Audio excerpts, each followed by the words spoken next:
సముద్రంలో చేపల వేటకు వెళ్లి గల్లంతైన మత్స్యకారుల్లో 7గురు మృతి చెందినట్లు సమాచారం. మృతులు తూర్పుగోదావరి జిల్లా కాకినాడ పగడాలపేటకు చెందిన వారిగా గుర్తించారు. పగడాలపేటకు చెందిన ఓ మత్స్యకారుడు సురక్షితంగా ఒడ్డుకు చేరుకోవడంతో ఇవాళ ఈ విషయం వెలుగు చూసింది. దీంతో ఇప్పటికి మృతి చెందిన వారి సంఖ్య 9కి చేరింది. ఈ నెల 16న సముద్రంలో చేపల వేటకు వెళ్లిన వాటిలో 20 పడవలు కాకినాడ, శ్రీకాకుళం, విజయనగరం, విశాఖ తీరాలకు చేరుకున్నాయి. 20 పడవల్లోని దాదాపు 100 మంది మత్స్యకారులు క్షేమంగా తీరానికి చేరుకున్నారు.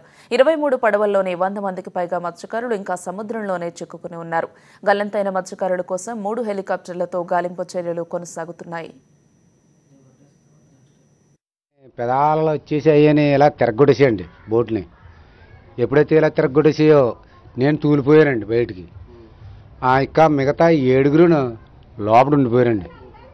లోపల ఉండిపోతే ఆ పక్కనే నన్ను ఇది ఆ కట్ట, ఈ రాయ, ఇది అటుకు ఏలపడుతున్నాను. కానీ ఆ కట్ట, భోజని అటుకు ఏలపడుతున్నాను. వీళ్ళు ఎవరో బయటకు రావట్లేదు. అలాగని దిట్ట బాబు ఇంత ఇప్పుడు ఎవరో రావాలి కదా బయటకు అనుకుంటే ఎవరో ఒక్క మనిషి కూడా రాలేదు. 7గురు అలా ఉండిపోతే నేను అయ్యనే పాటలు పడుతున్నాను. దీంతో వచ్చి కొడతా ఉంటే అందరూ వెళ్ళిపోతున్నాడు. అందరూ వెళ్ళిపోయి మళ్ళీ వస్తున్నాను. మళ్ళీ వచ్చి దాని మీద ఆయనే ఈ కాళ్ళు కొట్టిపోవడం, చేతులు కొట్టిపోవడం వచ్చి ఆయనే ఉంటే ఆయనే ఎప్పుడు సాయంత్రం గడిచిపోయింది. ఆ రాత్రి ఆ నైటు ఎవరో కాపట్లేదు.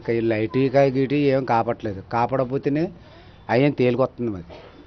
నేను తేలికొస్తాను భోజన కట్ట మీద. అది తేలికొస్తా ఉంటే ఆ లాట్కి 2 లైట్లా కాపాడుతున్నాయి నాకు.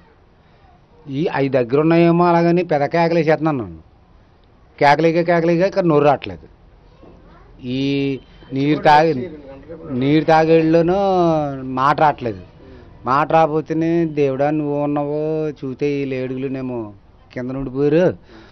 నేను ఒక్కడనే ఉన్నాను. భగవంతుడా ఎలా తీసుకెళ్తావో ఏంటో అలాగనుకుని దాంతో అలాగ పాటలు పడుకుంటూ వస్తున్నాను. తెల్లారిపోతేప్పటికి ఆదివారం 6 గంటలకి అయ్యనే వీళ్ళు గేలిచెత్తమ్మాయని బోటు వాళ్ళు లాక్కు వస్తా ఉంటే నన్ను చూసేళ్ళు. ఒరి అమ్మ బోటు తెరబడిపో ములిగిపోయిన బోటు మీద ఎవడగానే తేలుతున్నాడు, అటు ఇటు కొట్టుకుంటున్నాడు అని నా దగ్గరికి వచ్చారు. నా దగ్గర రాబోయేప్పటికి అయ్యనే చూసి బాబు మన కోటయ్య అలాగని గబగలాడుతానే ఎక్కించుకున్నాను. ఇంకా ఉన్న మనుషులు అని అడిగేళ్ళండి. అడిగితే ఎవరో బయటకు రాలేదు. ఈ 24 గంటలు కూడా ఎవరో బయటకు రాలేదు. నేను ఒక్కడనే అలా తేలికొస్తున్నాను అన్నాను. అనబోతే ఇప్పుడు కొచ్చాలుగా నన్ను ఎత్తుకొని అవరానికి బోట్లు పెట్టేసుకొని అయ్యనే నన్ను దుప్పడిచ్చి అయ్యని సూపు అది ఇది పాముతున్నాను. పాంపోతేప్పటికి అది అక్కడి నుంచి దరికి జాయిగా నన్ను దరికి చేర్చేసేళ్ళు.